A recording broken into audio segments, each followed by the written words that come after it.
Well, to discuss that, I'm joined now by Derek Thompson from our Observer's desk.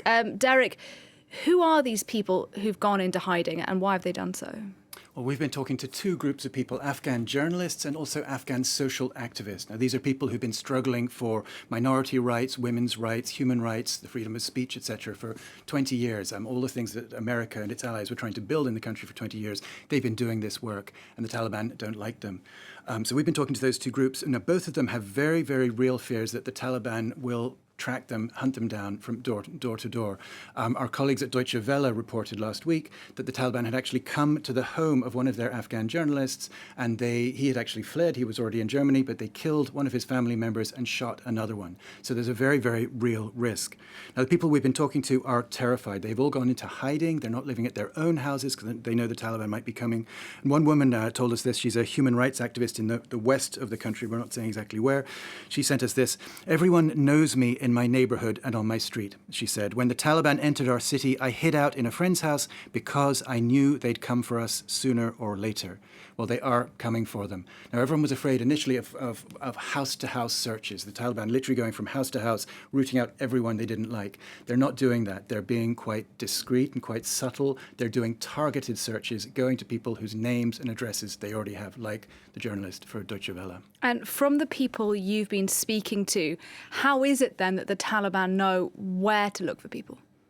The Taliban appear to be extremely well informed, unfortunately. In some cases, they were clearly targeting people and organizations before they took over the country.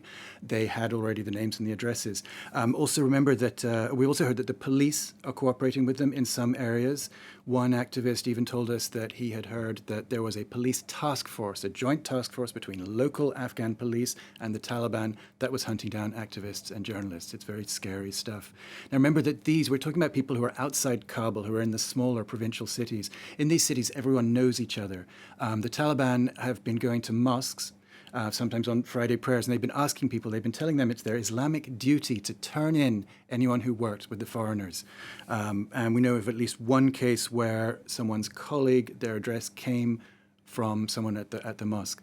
Another person told us this on Friday. He said, "Today in the Friday prayers, a Taliban imam in our city openly said this. He said, 'We have lists of people who were collaborating with foreigners. They are corrupt.' They invited the people praying to cooperate with the Taliban to find journalists and activists. I have to get out of here." And the vast majority of people, Derek, who we've been talking about in the last few days, who've been able to escape, they're doing so via Kabul airport. These people that you're talking to in the provinces outside of the capital, are they at all able to leave?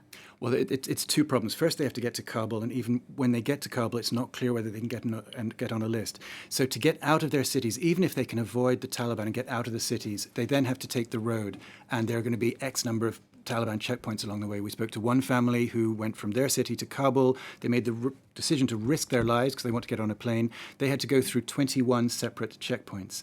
Now, they're actually in Kabul right now. They're amongst the thousands of people who are trying desperately to get their name on one of these lists to get out. Now, if you worked directly for the American forces or the Allied forces or for their governments, chances are good you'll get your name on a list. These people didn't work directly for them. They were working for their own NGOs. It's not clear how they'll get their name on a list. And as we saw this morning, even if their name's on a list, can they get to the airport? All right, really harrowing stuff. Thank you for your reporting, Derek Thompson, for us there.